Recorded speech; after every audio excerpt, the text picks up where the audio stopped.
मानगढ़ नामक एक बहुत बड़ा राज्य था। वहां का राजा मानसिंह था। वह बहुत दयालु, पराक्रमी और दानवीर था।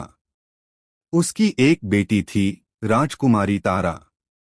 राजा की एक बड़ी समस्या यह थी कि उसकी बेटी की अब शादी की उम्र हो चुकी थी। वह चाहता था कि उसे एक पराक्रमी, धनवान और साहसिक राजा मिले। उसने अपने गुप्तचर को चारों दिशाओं में भेज दिया था ताकि वह हर एक राजा के बारे में जान सके, और ऐसे में मानसिंह को एक गुप्तचर खबर देता है कि संबलपुर नामक एक राज्य का राजा विक्रमादित्य बहुत ही धनवान, साहसिक और पराक्रमी है। यह बात उनकी बेटी राजकुमारी तारा सुन लेती है और अब वह भी खुश हो जाती है। वो मन ही मन सोचती हैं कि अब पिताजी की चिंता खत्म होगी। राजा मानसिंह अब स्वयंवर की योजना की तैयारी शुरू करता है। सभी राज्यों से राजाओं को आमंत्रण दिया जाता है। कुछ ही दिनों में स्वयंवर का दिन आ जाता है। दरबार पूरा भर जाता है। अब मजे की बात तो यहाँ होती है कि इस स्वयंवर में राजा को कुछ शर्तों पर प्रतिस्पर्धा रखनी होती है। प्रतिस्पर्धा वैसे देखी जाए तो धनुष बाण, तलवारबाजी, बुद्धिमत्ता और उनके गुणों पर थी। जैसे कि कोई राजा भोग विलासी और नशे में धूत रहने वाले में से है या नहीं। इन सब कार्यवाही के लिए राजा ने अपने खास मंत्री गण का चयन किया था। धीरे धीरे सभी प्रतिस्पर्धा में से राजा बाहर निकलते जा रहे थे। कुछ राजा से बहस पर उतर जाते थे और राजकुमारी से शादी की जिद करने लगते थे। उन्हें राजा मानसिंह समझाकर भेज देता था, पर जो नहीं मानते थे और युद्ध की धमकी देने लगे थे, उन्हें उनके राज्य पहुंचने पहले से ही मार दिया जाता था ताकि आगे जाके कोई बड़ा युद्ध न हो। अब ऐसे ही कुछ दिन बीतने के बाद प्रतिस्पर्धा वही राजा जीत लेता है जो गुप्तचर के अनुसार अधिक साहसिक, पराक्रमी, प्रजाप्रिय, धनवान और दयालु था। राजा ने उसी राजा विक्रमादित्य के साथ राजकुमारी के विवाह की घोषणा की। अब राजा मानसिंह ने राजकुमारी तारा और राजा विक्रमादित्य का विवाह बड़े धामधूम से करवाया। राजकुमारी तारा की बहुत से उपहार और नौकर चाकरों के साथ विदाई होती हैं। राजा विक्रमादित्य अपने महल में राजकुमारी तारा का बहुत बड़ा और भव्य स्वागत करता है। राजा मानसिंह की यह पहली रानी थी, क्योंकि वे अभी 20 साल के ही थे।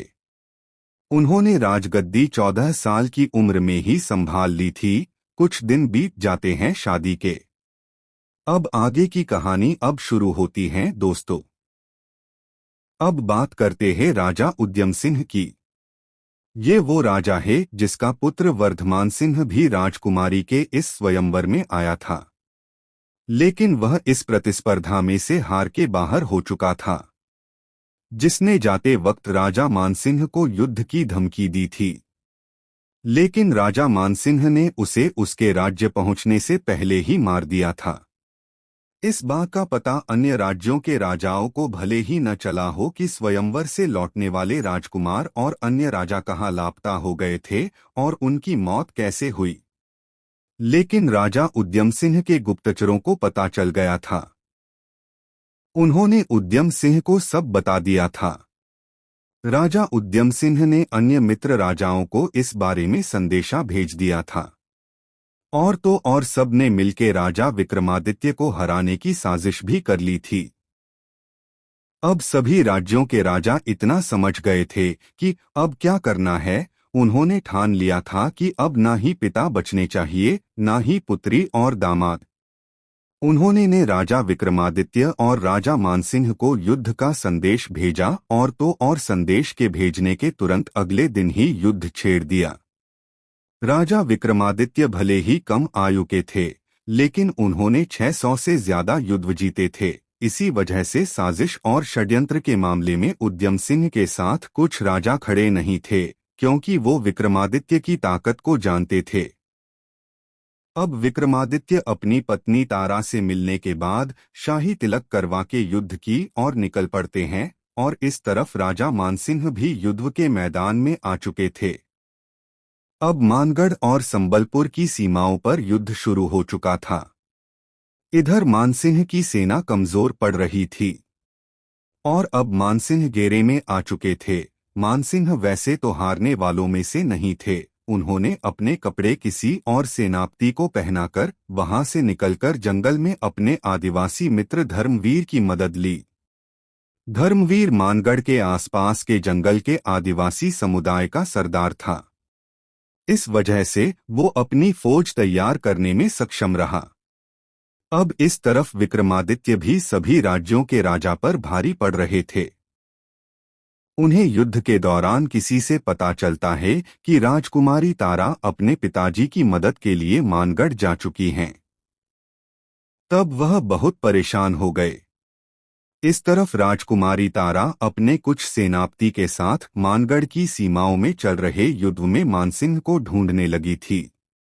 लेकिन उन्हें यह नहीं पता था कि उसके पिताजी वहां से मदद के लिए जंगल में चले गए थे। युद्ध का मोर्चा सेनापति को देकर सब युद्ध के मैदान में इकट्ठा हो गए थे।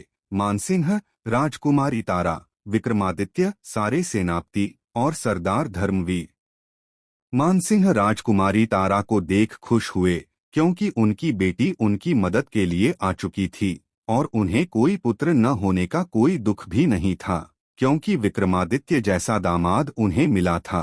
इसलिए दोस्तों, इस कहानी से हमें यह सीखना चाहिए कि भले ही हम आज के समय में अपनी बेटी के लिए स्वयंवर ना रचे, लेकिन दामाद ऐसा ढूंढे जिससे हमारी बेटी आजीवन कभी दुखी न रहे, उसे किसी से दबना न पड़े, उसका मान सम्मान बना रहे और बुरे समय में बेटी के साथ साथ दामाद भी बेटा बने।